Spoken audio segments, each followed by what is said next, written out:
Hello viewers, good morning. কেমন আছো সবাই? আশা করছি সবাই খুব ভালো আছো। আমরাও বেশ ভালো আছি তোমাদের ভালোবাসায়।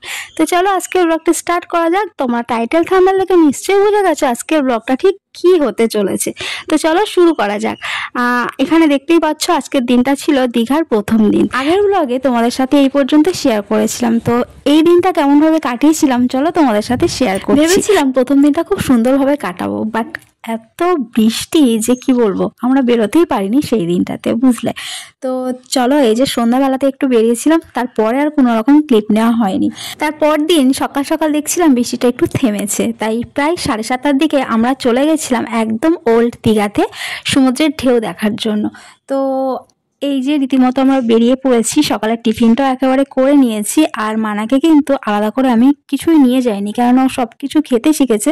বাট বাইরের খাবারটা ওকে খাওয়ানো একটু ভয় লাগছিল, আমার ভীষণভাবে ভয় লাগছিল। অনেকটা টাইম আমরা কিন্তু এখানেই কাটিয়েছিলাম, এত ভালো লাগছিল যে কি বলবো। আবার টিপটপ করে বৃষ্টি শুরু হয়েছিল, তো যতক্ষণ বসে থাকা যায় আর কি ততক্ষণ বসেছিলাম। টিপটপ করে বৃষ্টি পড়া সত্ত্বেও আমরা বসেছিলাম কিছুক্ষণ, বাট খুব জোরে বৃষ্টি এলো, তাই আবার উঠে চলে এলাম। প্রায় 10:30 11টার দিকে আমরা হোটেলে ফিরেছি।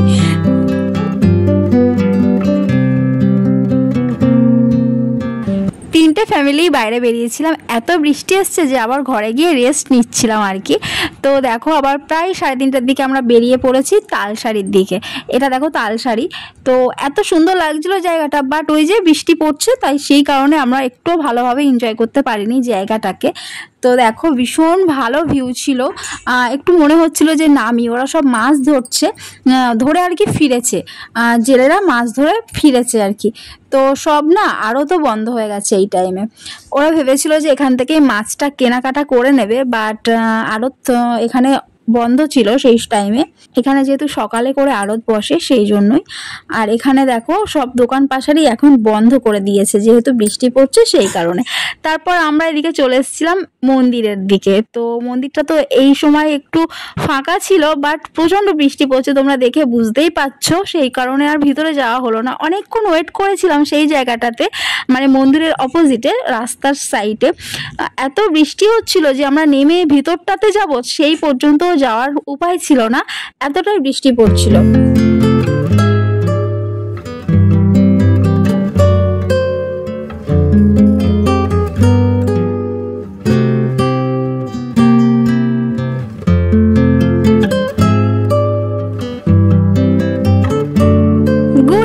বন্ধুরা, সেই দিনটা তো এমনই কেটেছিল, বাট সন্ধ্যের টাইমটা অনেকটা এনজয় করেছিলাম। তিনটে ফ্যামিলি যে যার মতো বেরিয়ে পড়েছিলাম একেবারে সমুদ্রের ধারে ঢেউ দেখার জন্য। আর সমুদ্রের ধারে বসে থাকতে এত ভালো লাগছিল যে উঠে কিছু খেতে ইচ্ছে করছিল না, বাট খিদেও পেয়েছিল। সেই কারণে দেখো একটু সবাই খাওয়া দাওয়া করে নিলাম। এখানে একটু চাউমিন খেয়েছিলাম, ফুচকা খেয়েছিলাম, আর খেয়েছিলাম পাপড়ি চাট। তো পাপড়ি চাটটা লেগেছিল এত সুন্দর যে তোমাদেরকে কি বলবো। আর দীঘাতে এসে এই জায়গাটাতে না আসলে অসম্পূর্ণ থেকে যায়, তাই না? তো বেশ কয়েকটা ফটো তুলে নিয়েছিলাম 4 জনে মিলে।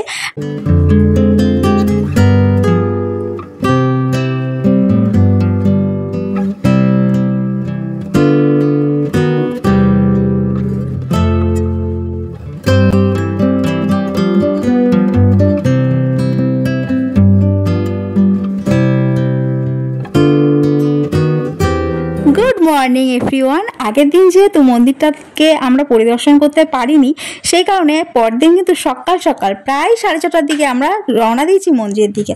তো জগন্নাথ মন্দির একটা দীঘার এখন আকর্ষণীয় বিষয়, তাই না? সেটাতে না গেলে কি হয়, আমাদের বেড়ানো কিন্তু সম্পূর্ণ হবে না, তাই না? সকালেও কিন্তু বৃষ্টি থামেনি, আমরা জাস্ট ঢুকেছি মন্দিরের এই যে সামনের পোর্শনটাতে, আর তারপরে অঝোরের বৃষ্টি, এত বৃষ্টি হচ্ছে যে আমরা ভিতরটাতে যেতে পর্যন্ত পারিনি। অনেকটা টাইম আবার এখানটাতেই ওয়েট করেছি, তারপর মন্দিরের ভিতরে আমরা প্রবেশ করেছি। তো দেখো অনেকটাই ঘুরে ঘুরে যেতে হয়েছে মন্দিরের ভিতরে। তো এখন কিন্তু একটু হলেও বৃষ্টিটা থেমে আছে, বাট আমরা যখন এই যে পোর্শনটাতে ঢুকেছি, এই দেখতেই পাচ্ছ অঝোরে বৃষ্টি, এত বৃষ্টি হচ্ছে যে কি বলবো।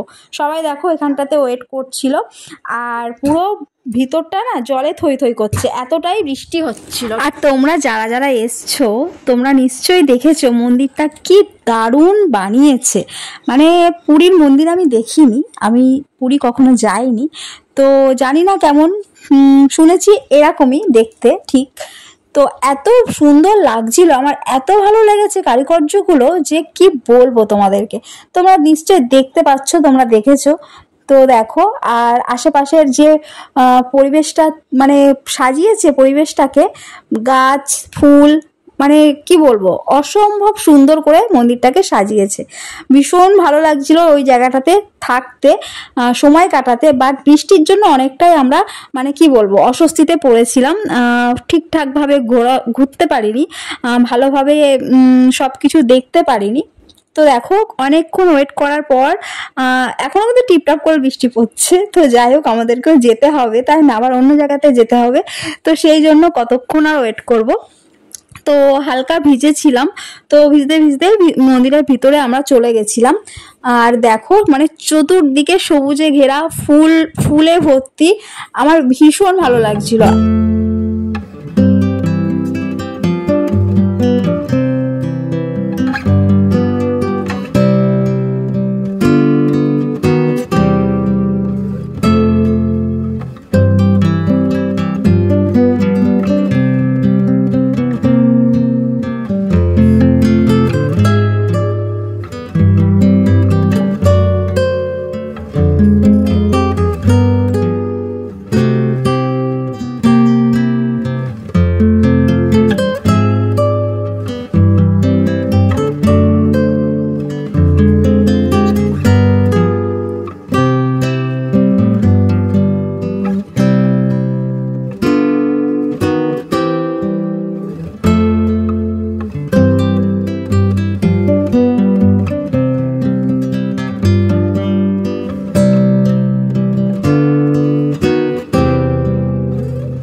বন্ধুরা এখানে একটা পুকুর আছে ভিতরে, তো কি সুন্দর লাগছিল শান বাঁধানো পুকুরটা।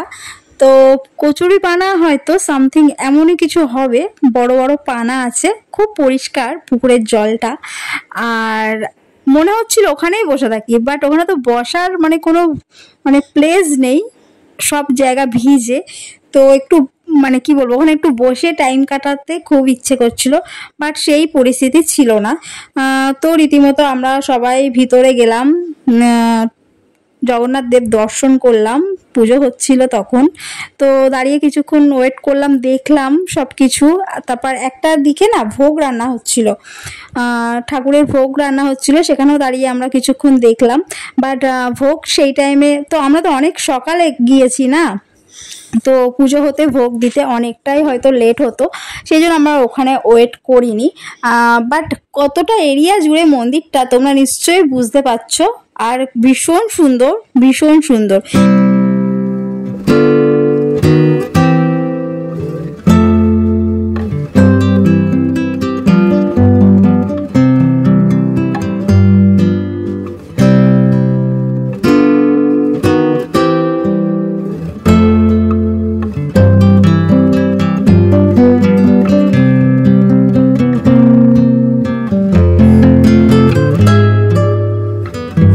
মন্দির ঘুরে তারপর আমরা চলে এসেছিলাম উদয়পুর বিচে।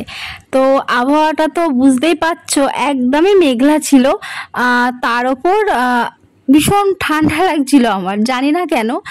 তো একটু ভালো লাগছিল না, খুব ইচ্ছে করছিল ওখানেই একটু একটু স্নান করতে, বাট সেই উপায়টা ছিল না, একটু রৌদ্র ছিল না। তো এখানে না প্রচুর ফটো বা রিলস বানানোর ইচ্ছে ছিল, সেটাও না সেভাবে মনের মতো হয়নি। তো যাই হোক, হোয়াট এভার, যেটা হয়ে গেছে হয়ে গেছে, সেটা নিয়ে আফসোস করে আর লাভ নেই। তো ভীষণ ভালো লাগছিল। ওখানে একটা কাকা ছিল বেশ বয়স্ক, তো উনি আমাদের বাচ্চাগুলোকে দেখভাল করছিলেন। তো আমরা কিছু রিলস কিছু ফটো তুলে নিই নিজেদের ইচ্ছে মতো, পছন্দ মতো। আর ওনাকে না পরে উনি নিজে থেকে একটু দাবি করেছিলেন যে আমাকে কিছু টাকা দাও। তো আমার হাজব্যান্ড আবার ওকে 50টা টাকা দিল আর কি। মানে যেহেতু অনেকটা টাইম ওরা বাচ্চাদের ওই মানুষটি বাচ্চাদেরকে একটু দেখে শুনে রেখেছিল, তো ওদেরকে নিয়েই তো সব। তো যাই হোক, আর এখানে দেখো আমি একটু জলে পা দিয়ে হাঁটছিলাম, ভীষণ ভালো লাগছিল ঢেউটা যখন আসছিল।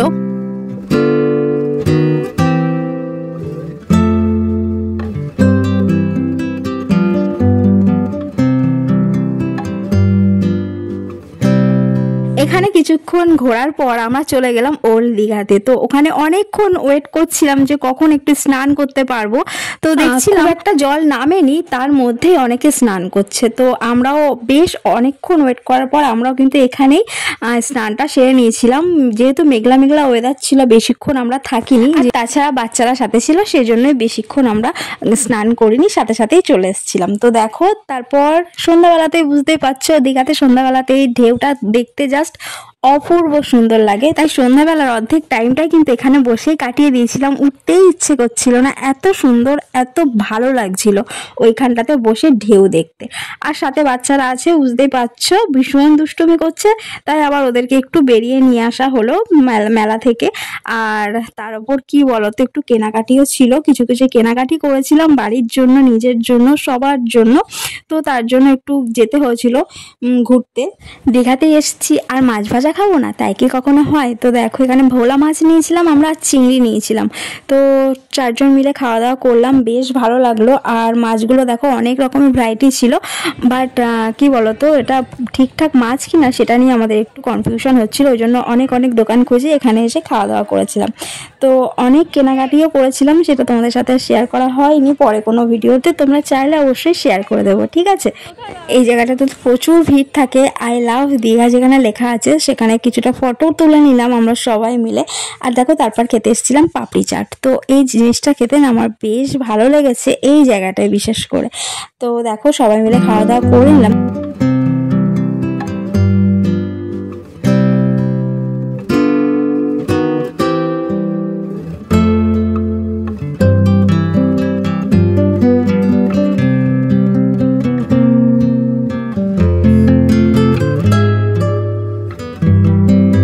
দীঘাতে গিয়ে আমাদের দুই ছেলের সবথেকে সুন্দর মুহূর্ত কাটানো ছিল এই 4 চাকা চেপে।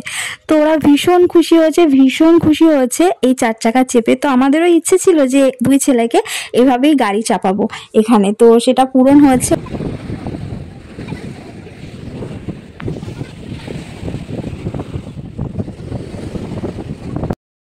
আজ ছিল দীঘাতে আমাদের শেষ দিন, তো সেই জন্যই সকাল সকাল চলে এসেছি একদম সমুদ্র দেখতে, আর কোনো দিকে তাকাইনি। তো দেখো যাই হোক, আবার আসার পথে আমরা গিয়েছিলাম, এটা কোথায় বলো তো, নিশ্চয়ই তোমরা চিনতে পারছো, এটা হলো মোহনা। তো মোহনা থেকে ঘুরে মাছ কেনাকাটা করলো, প্রচুর প্রচুর মাছ কিনেছিল, যেটাকে একদম বরফ দিয়ে প্যাক করে ওরা একেবারে প্যাক করে নিয়ে এসেছিলো বাড়িতে, যেহেতু আমরা অনেকটা রাস্তা আসবো সেই জন্যই। তো দেখো একটু শেয়ার করলাম মাছের বাজারটা তোমাদেরকে।